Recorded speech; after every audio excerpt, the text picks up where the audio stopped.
56 വർഷവും ഇതിൻ്റെ പുറകിൽ നിന്ന ഇന്ത്യയിലെ സൈനികരോട് എത്രമാത്രം ബഹുമാനവും ആദരവും നമുക്ക് കാണിച്ചാലും മതിയാവുകയില്ല. ഈ 56 വർഷവും ഈ അപകടം നടന്ന ഈ കാലം അത്രയും തിരഞ്ഞുകൊണ്ടിരിക്കുന്നു, അല്ലെങ്കിൽ ഇപ്പോൾ ഇത് ലഭിക്കുമ്പം അപ്പോൾ ആ കാലം അത്രയും ഈ രാജ്യം ഒരു സൈനികനോട് എങ്ങനെ കടപ്പെട്ടിരിക്കുന്നു എന്നതിൻ്റെ വ്യക്തമായ തെളിവാണ്. തിരിച്ച് ഈ കുടുംബവും ഈ രാജ്യത്തോടും സൈന്യത്തോടും ഒക്കെ അത്രമാത്രം കടപ്പെട്ടിരിക്കേണ്ടതാണ്. ശരിക്കും ഇത് അത്ഭുതമാണ്.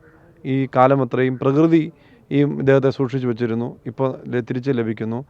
സഭയെ സംബന്ധിച്ച്, ഒരു മനുഷ്യനെ സംബന്ധിച്ച്, എല്ലാ മതങ്ങൾക്കും അവരുടെ അന്ത്യകർമ്മങ്ങൾ മതാചാരപ്രകാരം നടത്തണമെന്നത് ഒരു ആഗ്രഹമാണ്.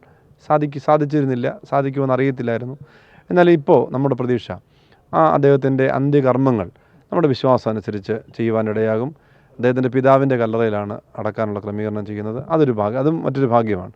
ആ പിതാവ് ഈ മകനെ ഓർത്താണ് മരിക്കുന്ന കാലം വരെയും ഈ മകനെ കണ്ടിട്ടില്ല, എവിടെയാണെന്ന് അറിയാൻ പാടില്ലാത്ത സാഹചര്യത്തിലാണ്. എന്നാൽ അതും ഒരു ഭാഗ്യമായിട്ട് തന്നെയാണ് കാണുന്നത്, ഒരു ആശ്വാസമായിട്ടാണ് കാണുന്നത്. തീർച്ചയായിട്ടും സംസ്കാരത്തിൻ്റെ കാര്യങ്ങളൊക്കെ എങ്ങനെയാണ് ക്രമീകരണം? ഈ ഭൗതിക ശരീരത്തിലേക്ക് വരാനായിട്ട് കുറച്ച് അതിൻ്റെ പ്രൊസീജിയേഴ്സ് ഉണ്ട്. അതിൻ്റെ ആ പ്രൊസീജിയർ അനുസരിച്ച് 3-4 ദിവസത്തിന് ശേഷമായിരിക്കും ഇവിടെ എത്തുക. തീർച്ചയായും ഞാൻ മനസ്സിലാക്കുന്നത് ഈ എല്ലാ ബഹുമതികളോടെയും കൂടിയാണ് രാജ്യം അത് ക്രമീകരിക്കുക.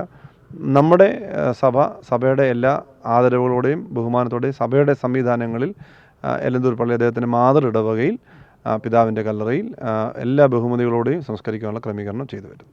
ആ ഭൗതിക ശരീരം കണ്ടുകിട്ടുക എന്നുള്ളത് വലിയൊരു പ്രതീക്ഷ തന്നെയാണ്. മലങ്കര ഓർത്തഡോക്സ് സുറിയാനി സഭയുടെ തുമ്പോൺ ഭദ്രാസനത്തിൽപ്പെട്ട കാരൂർ സെൻറ്റ് പീറ്റേഴ്സ് ഇടവാംഗമാണ് ഈ കുടുംബാംഗങ്ങൾ.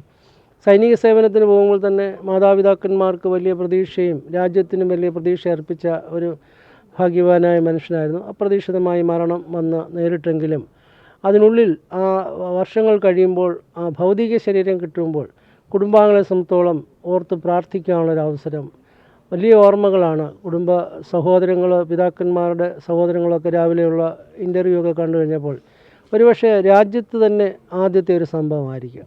56 വർഷം കഴിയുമ്പോൾ ഒരു ശരീരം കിട്ടുക എന്ന് പറയുമ്പോൾ അത് കാണുവാനുള്ള ഒരു കാര്യം.